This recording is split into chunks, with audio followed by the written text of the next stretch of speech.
Yeah. Nice you could make it. All right.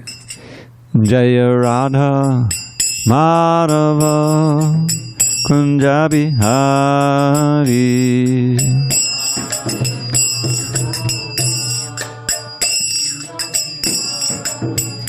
Jaya Radha Madhava Kunja Bihari.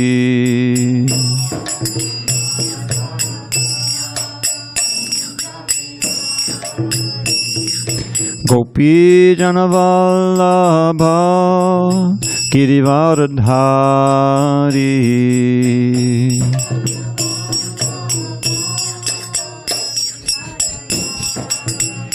Jaya Gopi Janavallabha Girivardhari.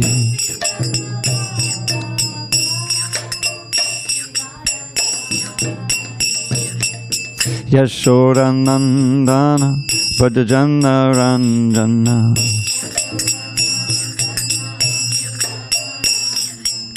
Yashodanandana Bhajana Ranjana.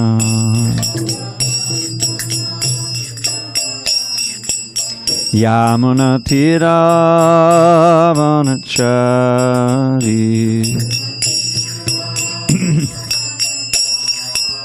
Yamuna Tira Vanachari.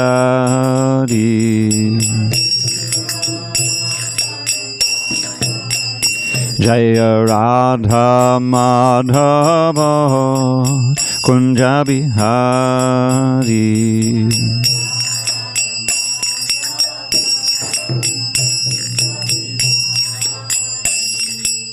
Hare Krishna, Hare Krishna, Krishna Krishna, Hare Hare, Hare Rama, Hare Rama, Rama Rama, Hare Hare.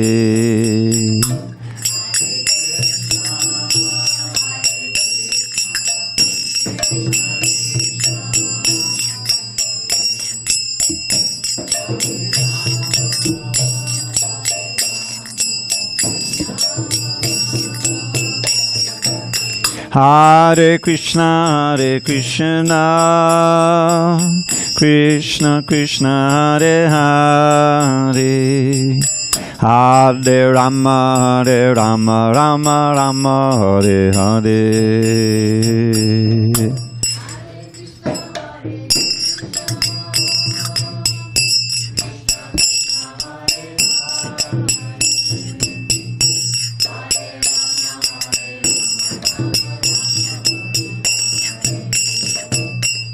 Jaya Radha Madhava Kunja Bihari.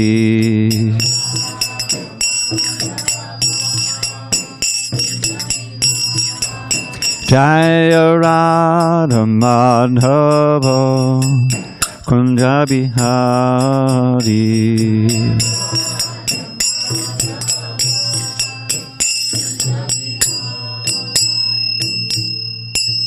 Jai Om Vishnupad Paramahansa Parajikacharya Ashtotar to the Sri Srimad Divine Grace Srila A.C. Bhaktivedanta Swami Prabhupada ki Jai. ISKCON BBT founder Acharya Srila Prabhupada ki Jai. Jai Om Vishnupad Paramahansa Parajikacharya Ashtotar to the Sri Srimad His Divine Grace Srila Bhakti Siddhanta Saraswati Thakur ki Jai.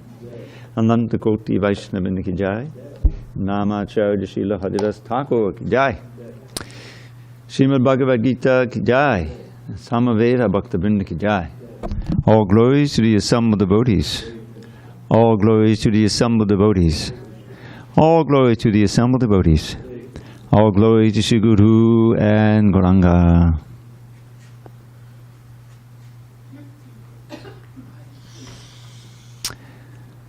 So we'll be on page 504. Om Namo Bhagavate Vasudevaya. Om Namo Bhagavate Vasudevaya. Om Namo Bhagavate Vasudevaya.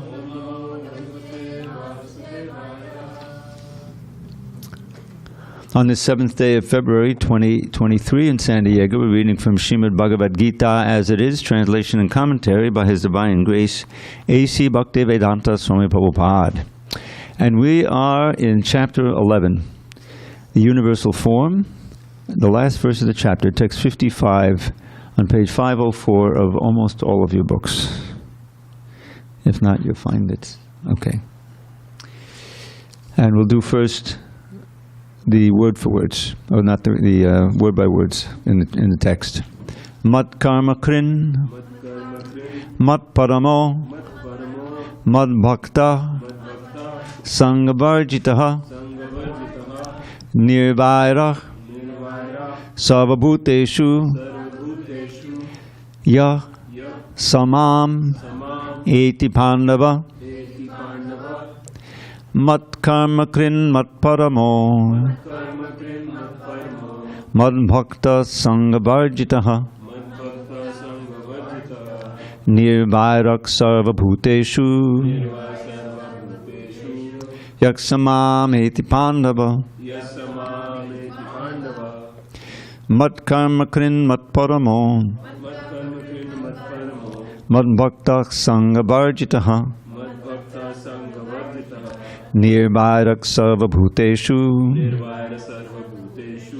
yaksamam eti pandava, mat karma krin mat paramo, mad bhakta sangvarjitaha, nirvairak sarva bhuteshu, yaksamam eti pandava.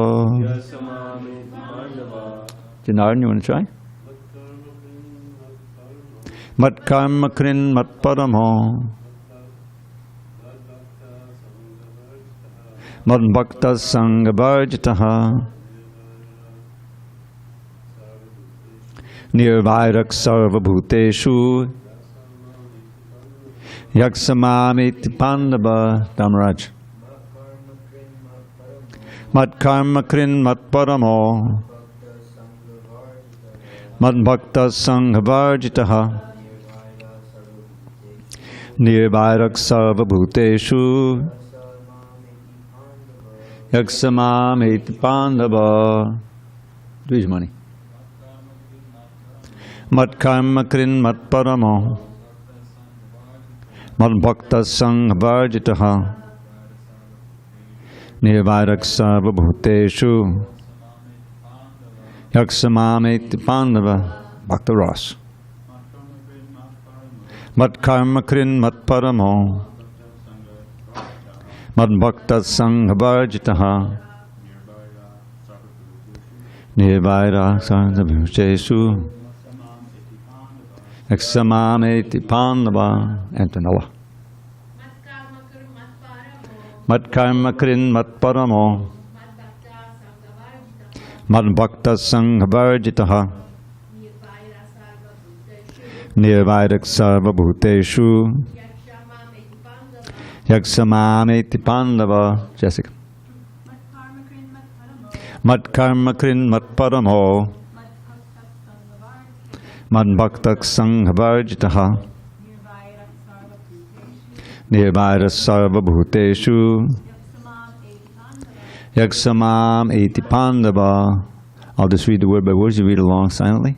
Mat karma krit, engaged in doing my work. Mat padamaha, is considering me the supreme. Mat bhaktaha, engaged in my devotional service. Sangha varjitaha, freed from the contamination of fruitive activities and mental speculation. Nirvairaha, without an enemy. Sarvabhuteshu, among all living entities. Yaha, one who, saha, he, mam, unto me, eti, comes, pandava, O son of Pandu. Translation. Krishna says to Arjuna, my dear Arjuna, he who engages in my pure devotional service, free from the contaminations of fruitive activities and mental speculation, he who works for me, who makes me the supreme goal of life, and who is friendly to every living being, he certainly comes to me. Purport. Anyone who wants to approach the supreme of all the personalities of Godhead on the Krishna Loka planet in the spiritual sky and be intimately connected with the Supreme Personality, Krishna, must take this formula as stated by the Supreme Himself. Therefore, this verse is considered to be the essence of the Bhagavad-gītā. The Bhagavad-gītā is a book directed to the conditioned souls who are engaged in the material world with the purpose of lording it over nature and who do not know of the real spiritual life. The Bhagavad-gītā is meant to show how one can understand his spiritual existence and his eternal relationship with the Supreme Spiritual Personality, and to teach one how to go back home, back to Godhead. Now here is the verse which clearly explains the process by which one can attain success in his spiritual activity, devotional service. As far as work is concerned, one should transfer his energy entirely to Krishna-conscious activities, as stated in the Bhakti Rasamrita Sindhu 1.2.255. Anasaktasya vishayan yatarham upayunjataha nirbandha Krishna sambandhe yuktam vairagyamuchyate. No work should be done by any man except in relationship to Krishna. This is called Krishna karma. One may be engaged in various activities, but one should not be attached to the result of his work. The result should be done only for him. For example, one may be engaged in business, but to transform that activity into Krishna consciousness, one has to do business for Krishna. If Krishna is the proprietor of the business, then Krishna should enjoy the profit of the business. If a businessman is in possession of thousands and thousands of dollars, and if he has to offer all this to Krishna, he can do it. This is work for Krishna. Instead of constructing a big building for his sense gratification, he can construct a nice temple for Krishna, and he can install the deity of Krishna and arrange for the deity's service as is outlined in the authorized books of devotional service. This is all Krishna karma. One should not be attached to the result of his work, but the result should be offered to Krishna, and one should accept as prasadam the remnants of offerings to Krishna. If one constructs a very big building for Krishna and installs the deity of Krishna, one is not prohibited from living there, but it is understood that the proprietor of the building is Krishna. This is called Krishna consciousness. If, however, one is not able to construct a temple for Krishna, one can engage himself in cleansing the temple of Krishna. That is also Krishna karma. One can cultivate a garden. Anyone who has land, in India at least, any poor man has a certain amount of land, can utilize that for Krishna by growing flowers to offer him.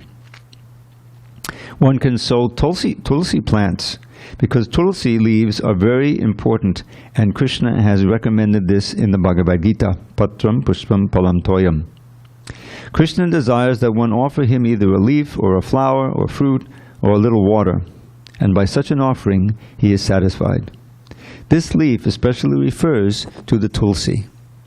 So one can sow tulsi and pour water on the plant. Thus, even the poorest man can engage in the service of Krishna.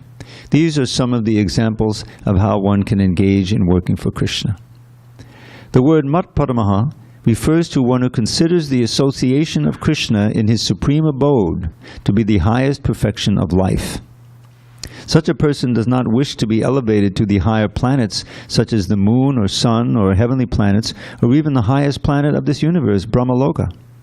He has no attraction for that. He is only attracted to being transferred to the spiritual sky.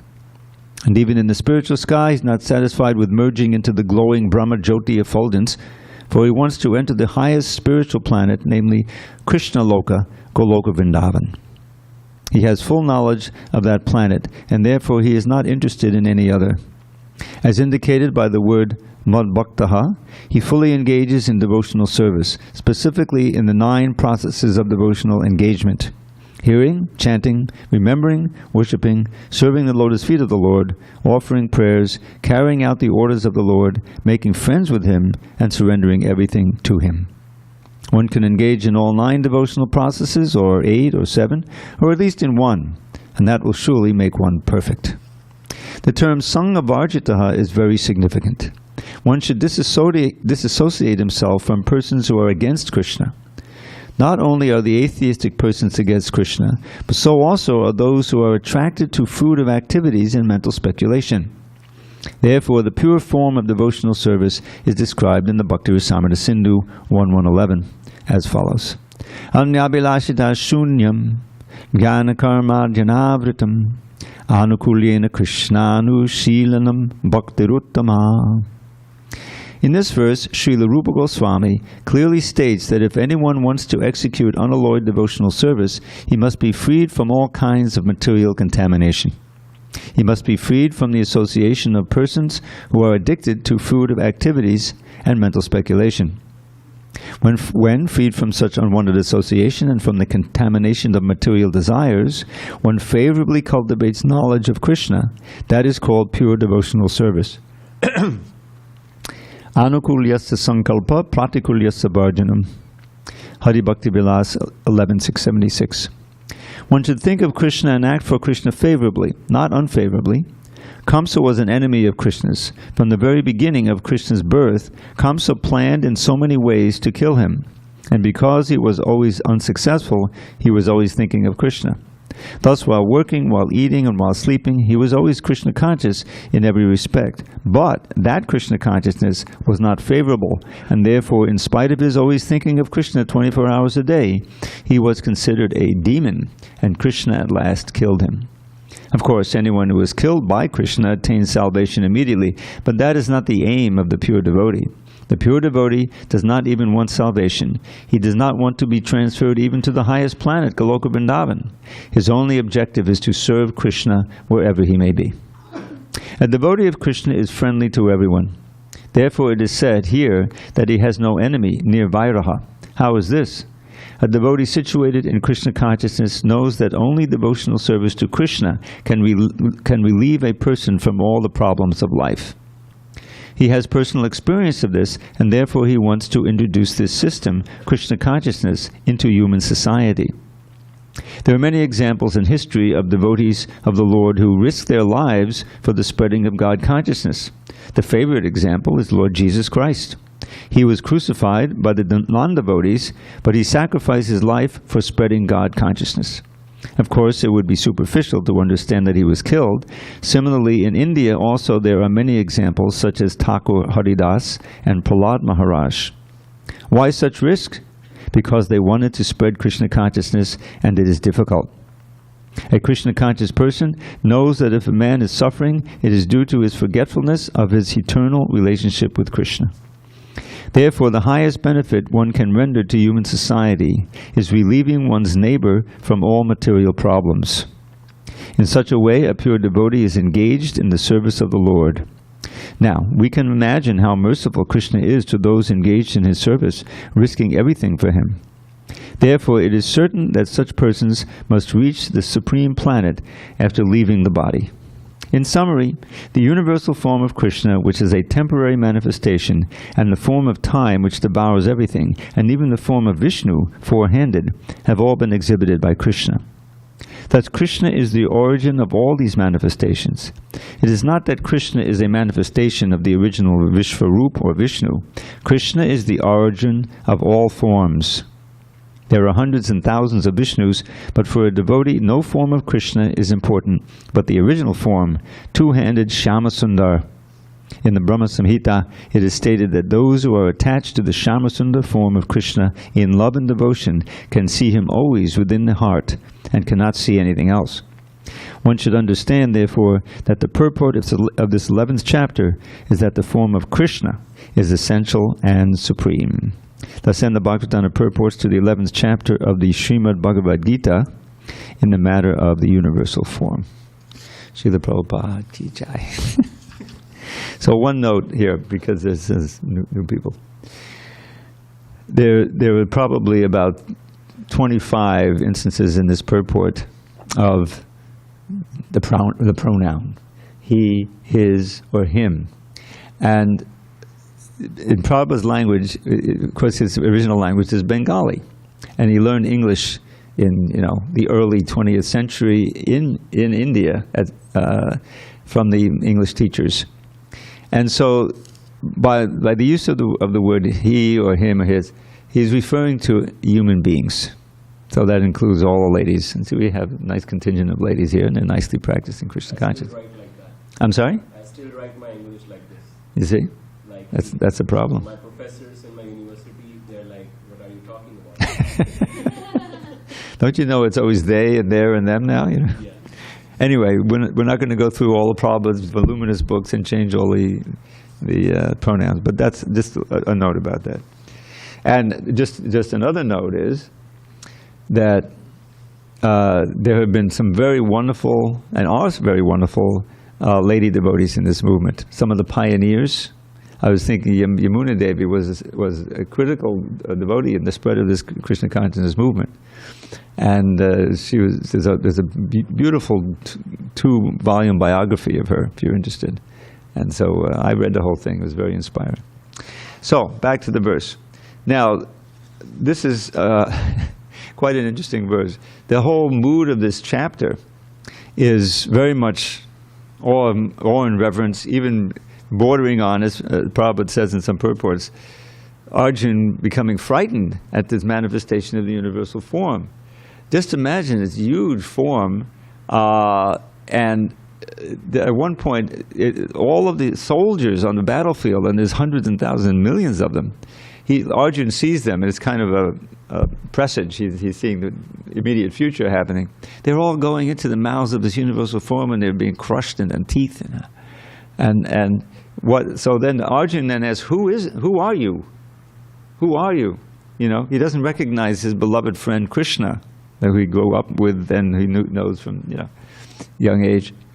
And so the universal form Krishna, he says, "Kalos miloka chayakrit pavidho." I am time, and I've come to destroy everything.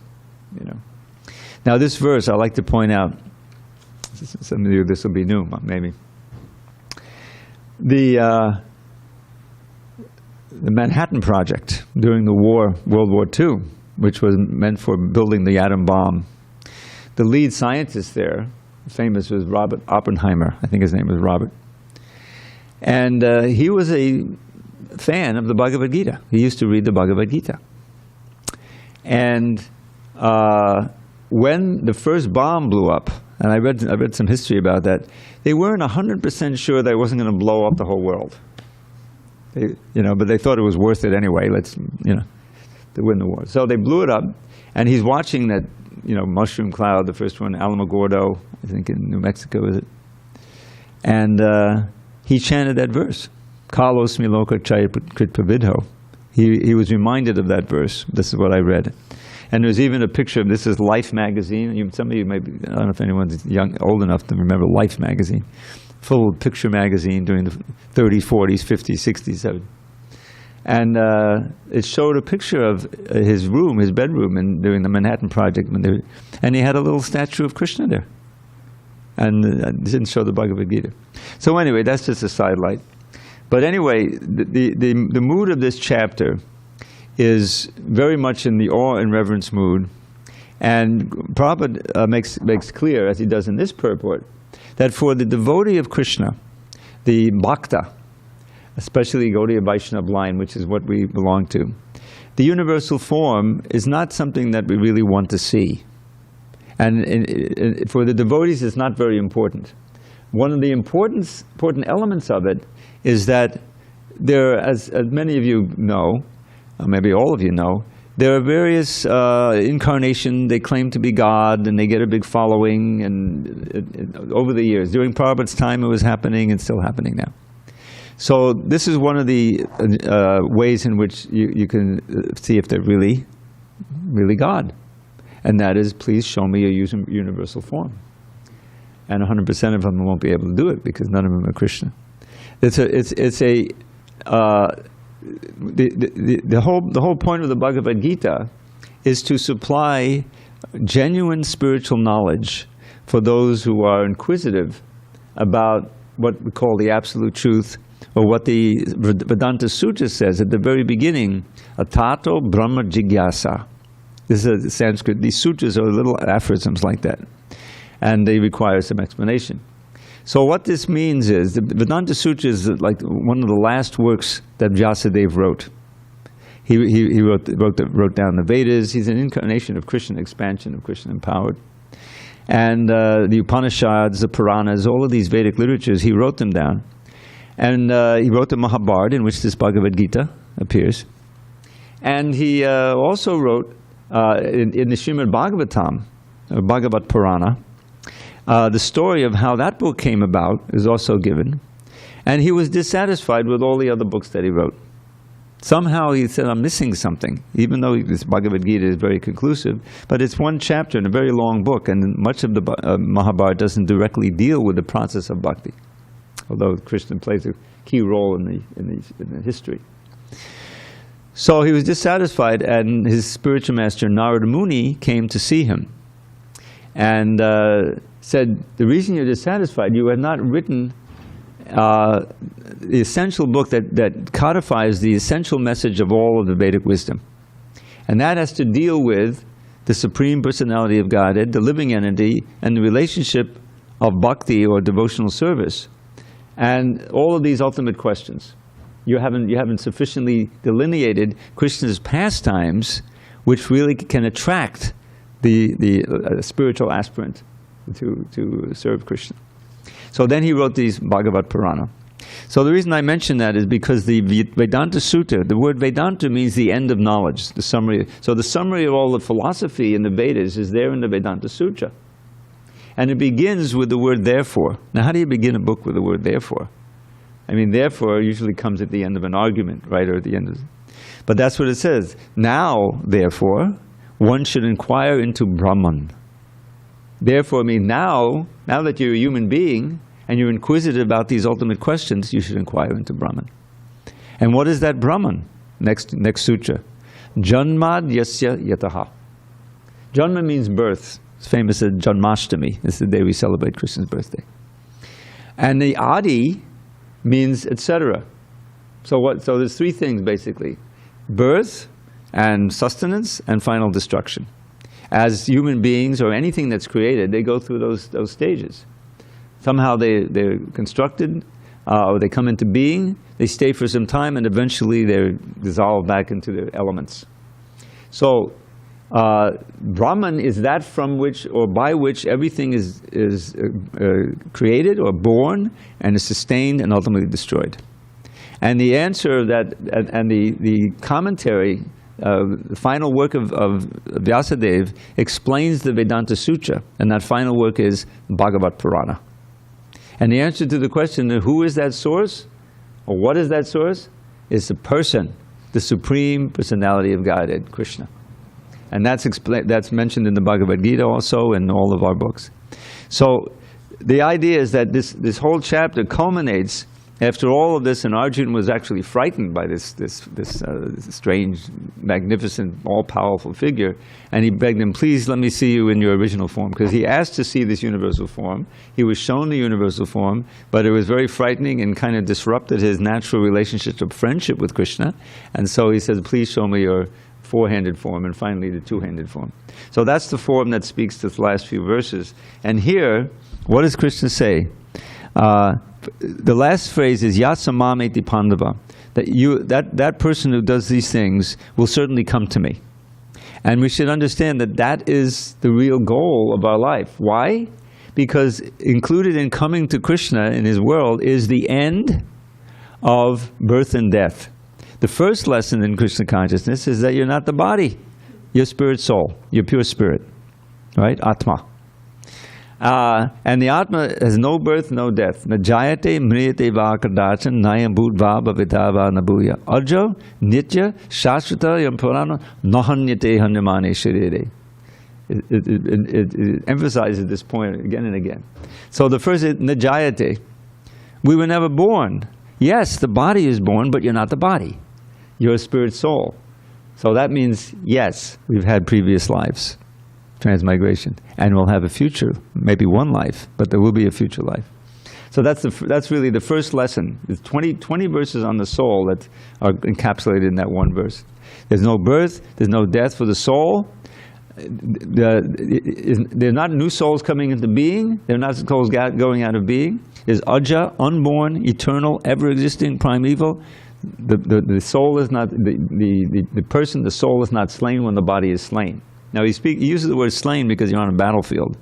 You know, you usually don't think that someone who dies in a hospital, you know, is slain, but actually it's just the same thing. The body doesn't work anymore for whatever reason. You may be slain by a disease, by an injury, by old age, whatever. So the body is nothing but a very complex machine.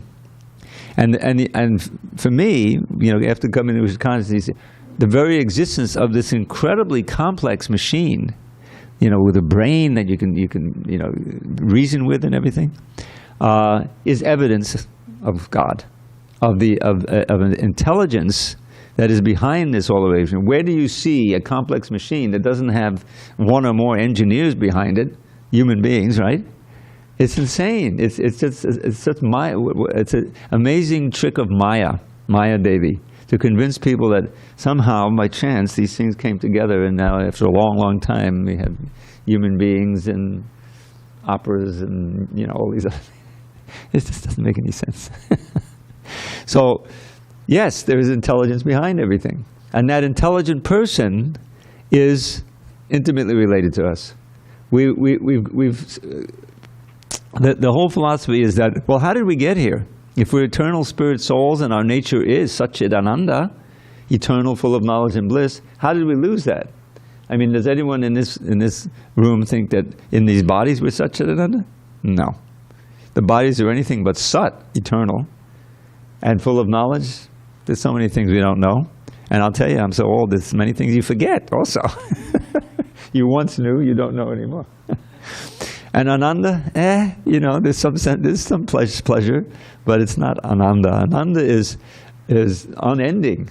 And indeed, in Bhakti, it's ever increasing. Where do you have pleasure that's ever increasing? You can't. Sense pleasure, one of my favorite verses, every other class I quote it, Yehi sangsparjaja bhoga, Krishna says, 5:22, I think it is in this book. Yehi sangsparjaja bhoga dukkha yonaya evate. Aryantavanta konteya nateshu ramate buddha. He says the pleasures that are derived from the contact of the senses with the sense objects, and the senses include the mind. Now, sometimes it's just reading a novel or all that includes it. But sense pleasure is the source of your misery. It has a beginning and an end, O Arjuna, and the wise do not delight in these pleasures. But we're pleasure-seeking beings because we're, I don't want to say chip off the old block, we're angshas of Krishna. And he's the supreme enjoyer, no question about it. And we also want to enjoy. So how can we enjoy if we can't enjoy the senses? That's mentioned in the previous verse, in the 5th chapter. How's it go? Bhaya sparsheshu. Sparsha means to touch. Bhaya sparshes asaktatma vindityatmane yat sukham sab brahma yoga yuktatma sukham akshayam ashnate. Very illuminating verse. So it says, eschewing means rejecting the external contact of the senses with the sense objects, you know, which includes all kinds of pleasures of the skin, of the eyes, ears, all the 5 senses, and the mind. Asaktatma, not attracted to those. Bhaya, outside, external. Bhaya sparsheshu asaktatma vindityatmane yat sukham. Enjoying the pleasure within, spiritual pleasure. Atmani means within the self, within the soul, you see. Sab Brahma Yoga Yuktatma. Brahma, again this word Brahma, Yoga Yuktatma, linked up to Brahman, the supreme Brahman is Krishna, supreme personality. Sukham Akshayam Ashnute, enjoys unbreakable happiness. So here it is, here's the choice. Are we going to keep searching for the will-o'-the-wisp of sense pleasure and being frustrated like anything and die? What's the mechanism of transmigration? All those unfulfilled desires in your mind, you get another body to try to fulfill. And your karma is also figured in, so you may not be a human being. You know, you can still taste things in a dog body, you know. So no, we don't want to keep, we've been doing this for millions and millions of births. And we've never gotten to the point where we're completely happy and secure. Impossible. You can't be secure in these bodies. Time itself just changes the situation. So, We have a certain amount of time left in each of us in this body, and we should use it judiciously to cultivate what Krishna is talking about here. So Prabhupada carefully goes through each of these words, and I'm just going to review it as he goes through. So mat karma krin, this is the beginning, to do Krishna's work. Just like, and that means with any of the senses, we can engage them. Just like the eyes. Those of you hopefully will stay for the kirtan, and the curtains will open, and you see the beautiful form of Krishna. Now, yes, the deities have been carved from marble, but because of the worship and the installation and everything, the spirit is there. Krishna is there in the deity. And we can actually relate to him, see him and serve him. He's so kind, we can't see pure spirit with our present eyes, but we can see stone. So he agrees to appear through, after all, he's the source of the stone. He agrees to appear in such a form that we can see him and serve him and develop our love even through that form. But more importantly for us, he comes as sound. Hare Krishna mantra. This is not something that's new. It's been very, very widespread, especially in the last, 50 years, 50 plus years since Prabhupada brought it to America.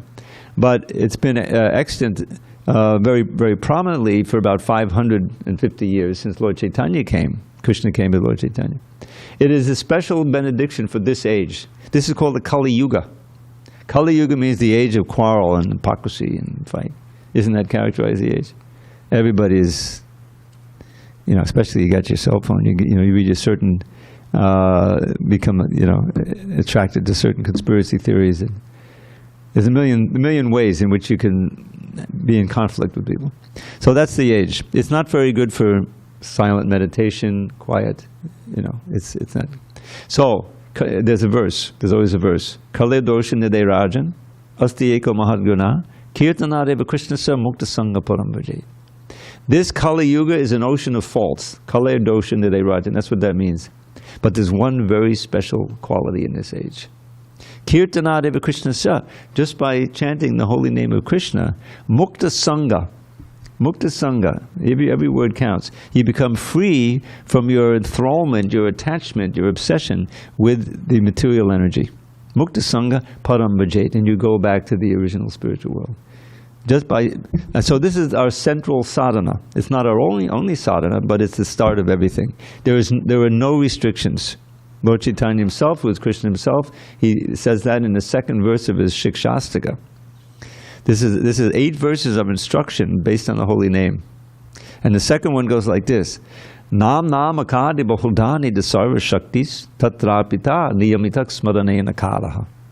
Etadrishita bakripa bhagavan mamapi durdaivamidushamihajani anuraga. So I put it into a little poem. It's not Shakespeare, but it's something. Krishna, Govinda, and Keshava too, your names have no end, and in each of them you have invested your potencies, leaving none out. Whenever we want, we can chant them without the slightest restriction of time or of place. O Lord, who can fathom your infinite grace? Yet I am so wretched, devoid of all shame, that I haven't developed a taste for your name.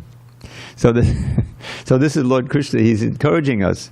There's several key concepts in that verse. First of all, that Krishna himself has invested these names with his potency, meaning that we can associate with him, because he's absolute, by simply chanting and hearing those names. And that's the central practice that we perform here. And it always works. If you actually try it and you do it, you'll feel the benefit. You'll feel the spiritual potency, attracting you. And the first preliminary benefits, you become more peaceful, become more happy. I used to be, when I was 20, are you 20? Old? No, you're an old man. 20, 23. I joined at 25, so I was, I was depressed because a lot of things were going on. I was in the middle of the 60s. It was the Vietnam War, I tried to be a hippie, but, it didn't really work out. And it was just, after all that work, I'd go to Washington, we'd have these big demonstrations. You know the history. I think maybe you're all a little too old to actually be veterans at that time. But I mean, I was really into it. I just felt so horrible that the country I'm living in, and I worked in, I paid taxes to, was, just killing all these people, all these children for no reason. It was horrible. So we worked and worked and worked, and then after, 68 was going to be the year of revolution, but instead Nixon got elected. Are you kidding? And the war went on for another 5-6 years, and I'm in the middle of that. I went to college, and I said, what's the point? I was going to be a draft resister and all this stuff. So the result of that is I was kind of a depressed, I wasn't suicidal or anything, but, what does it all mean, So I went on like that. And Krishna, he helped me by making me seriously ill. I got a serious case of hepatitis. I was in the hospital for a month. It was just when the moonshot was supposedly happening in July '69. And I remember from my bed watching that. That was enlivening, small step for mankind, whatever, okay. So I came out of that, and I needed a way to get my health back, rehabilitation. And I had become a little interested in Ravi Shankar, Eastern music, and the Beatles were singing that famous song, My Sweet Lord, which had the chorus, Hare Krishna. So I said, okay, let me try this yoga, this hatha yoga. And that was, and anyway, I got in touch with that, and one of the yoga studios, we had a retreat, and the Be Here Now book was there, the whole thing is probably still in print, 55th printing. And I started chanting Hare Krishna. And that just, it was, it really enlivened me. I wasn't so depressed, and I became more and more interested that way. And so, and Srila Prabhupada's books. It wasn't the Gita so much. I wasn't ready for all the, anyway, I don't know if they even had the unabridged Gita at that time. But the teachings of Lord Chaitanya, which I highly recommend. It's the essence of the teachings of Lord Chaitanya in the Chaitanya Charitamrita. So anyway, and for all these 50 years, I've been chanting Hare Krishna and following and doing, I've been very blessed to have a service of working on the books, of helping to produce the books, and very enlivening. And, I'm not sitting here, emanating waves of prema bhakti, as it were, highest prema, but I can honestly say that you can feel the presence of Krishna when you perform some sincere service. You chant some good rounds. You go on pilgrimage. We have temples in India, now wonderfully built, and it's just blissful. I don't know if I'm going to go back to Godhead this lifetime or not. It's up to Krishna, but the thing is, there's no loss of diminution.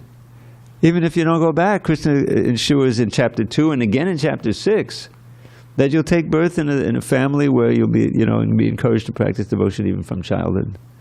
The point is, it's a journey. You get on the path and journey, and here's this very verse is telling you how you can come to me. So let's go through the formula before we run out of time.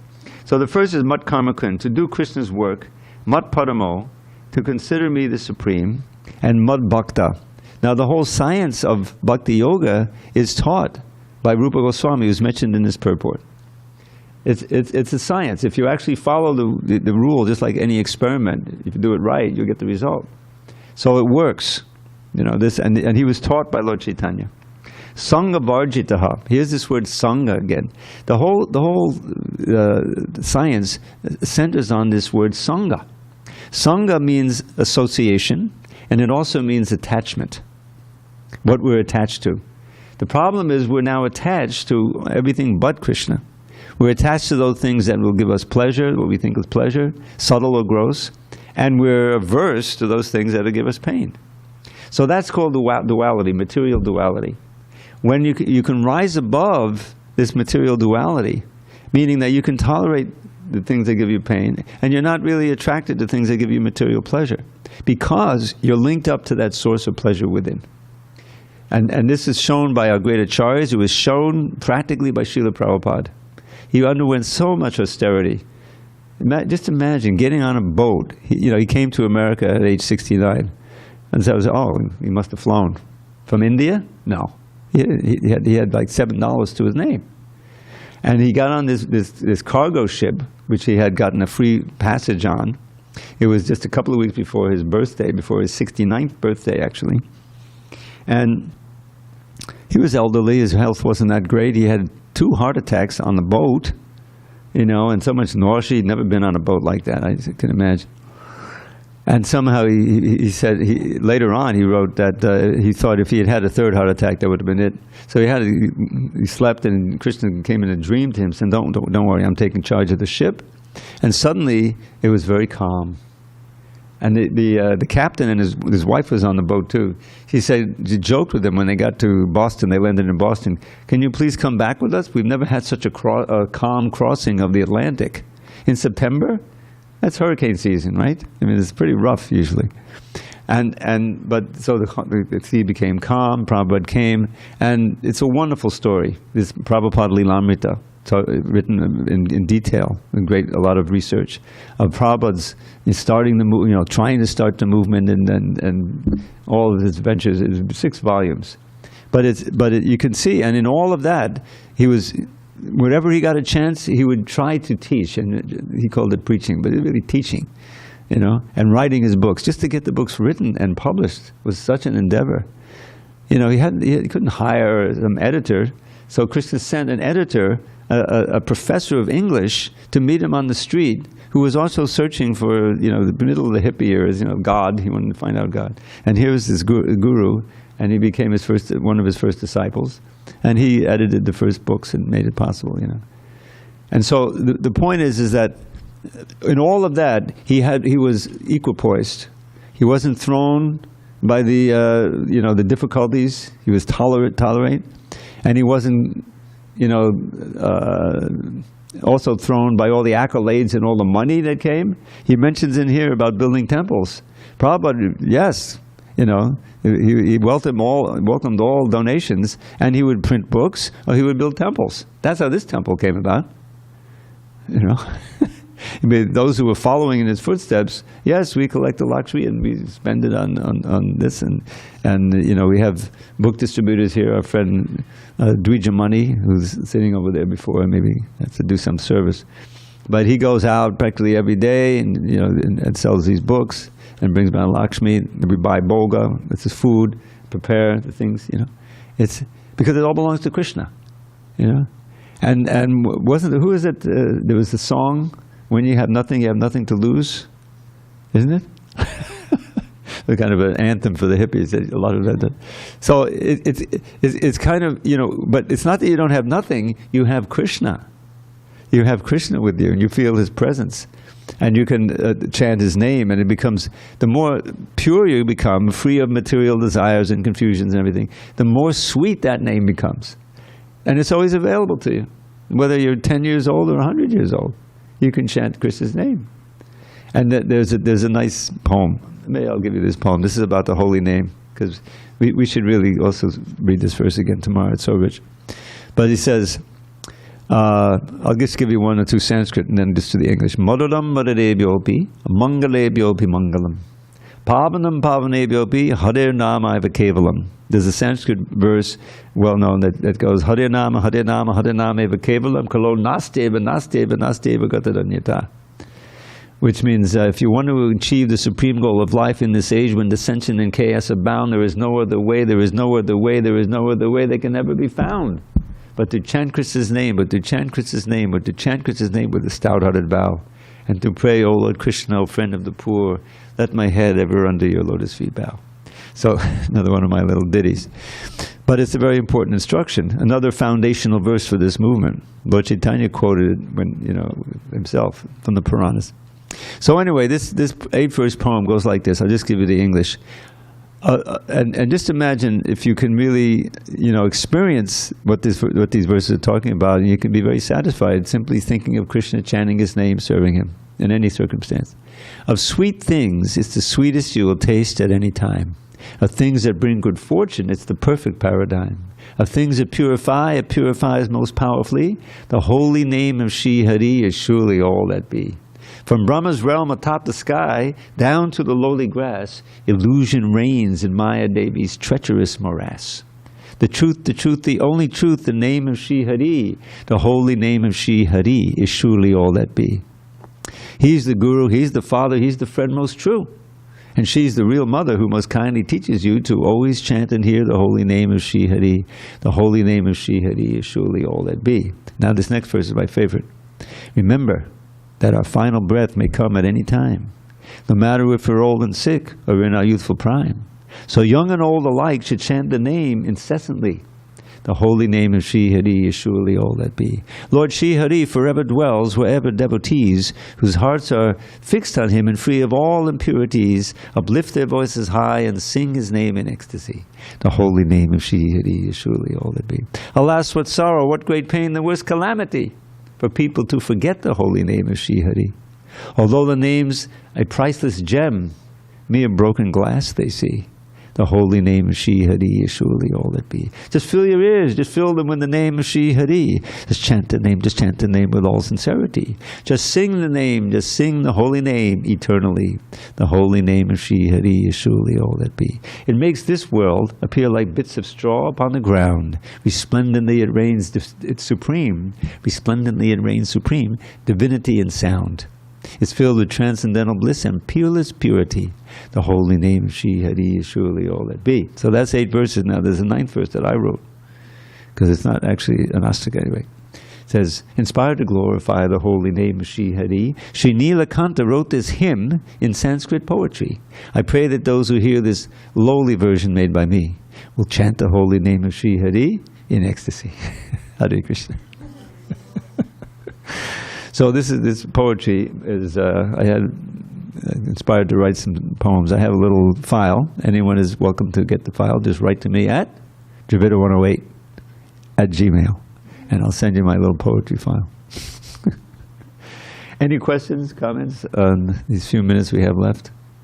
Yes, Antonella.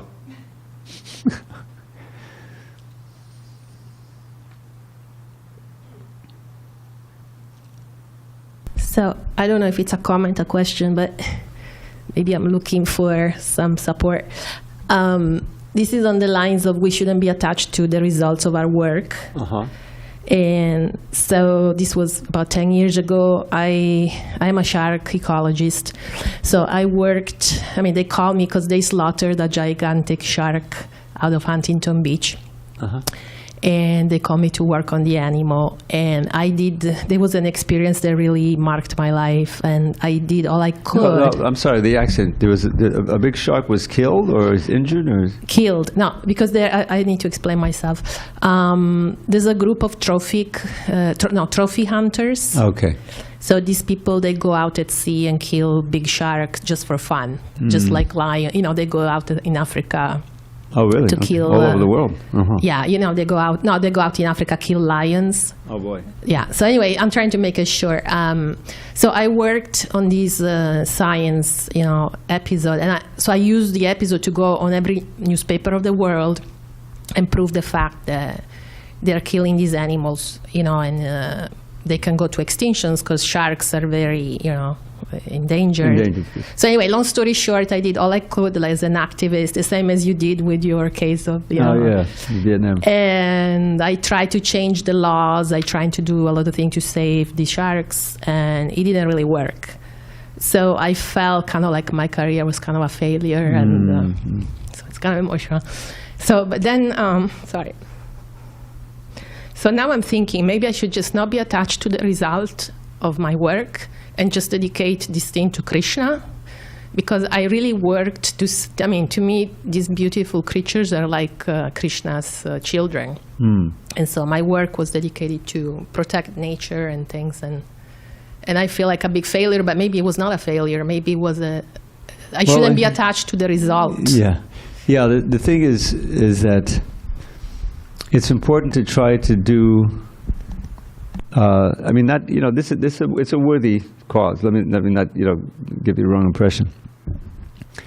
And in fact, Srila Prabhupada was, very adamant about one of the aspects of Krishna consciousness being cow protection, because all of the slaughter unnecessary. I've been a vegetarian longer than I've been a devotee, and I'm much healthier. Just on every level, it makes sense, But even on an ethical level, that's the thing. But there are certain activities. The spreading of Krishna consciousness is the best welfare activity. Because why are these people doing this? Because they're in ignorance, right? The idea of getting a trophy like that is just in the mode of ignorance. So that means they're suffering, and they will suffer very much. It's a sinful activity, and so your trying to save the sharks is a worthy cause. It's in the mode of goodness, but even more would be to try to spread Krishna consciousness so people can understand why it's sinful to do that, why it's damaging to them, why it's the wrong thing to do. So if you make an effort to do that, then even if you don't see any success, still it's a success because it's within Krishna consciousness. The spreading of the Krishna consciousness, Hare Krishna mantra, and the books and all the things that we do, is all auspicious. That's why that was one of the lines here is of things that are auspicious is the most auspicious. So that's the kind of work that we want to try to do, and we don't have to be attached to the result. You may fail, but still it's a success because it's pleasing to Krishna. And ultimately, Prabhupada tried, like anything, to spread Krishna consciousness in India, but it just didn't take. They thought they knew everything about Krishna consciousness. So he followed his spiritual masters, came to America, and at first it was very difficult, but it became a huge success. But even when it was just a little tiny storefront, Prabhupada was enlivened because there were some people who were responding. So what I'm saying is that the activities that we do within the realm of bhakti, if you're doing it sincerely and you're trying to bring, then it's always a success. Even externally, it may not be. You see? So that's how you can live, and you can always be enlivened even when things don't go exactly as you planned. And ultimately, we're going to leave this body. So what's the success? To remember Krishna. It all ultimately culminates in that, and Prabhupada gave a summary, I think, of the 9 processes here. If we're always hearing, chanting, at least remembering Krishna, ultimately it comes down to that. That's the essence. Then our life is a success, and especially if you try to help others to remember Krishna. And learning why that's the most auspicious and most valuable thing is part of the reason why we have these books and explain this is mostly. Okay, I think we better adjourn because we're going to have a kirtan in a couple of minutes. All glories to Srila Prabhupada. Thank you for listening.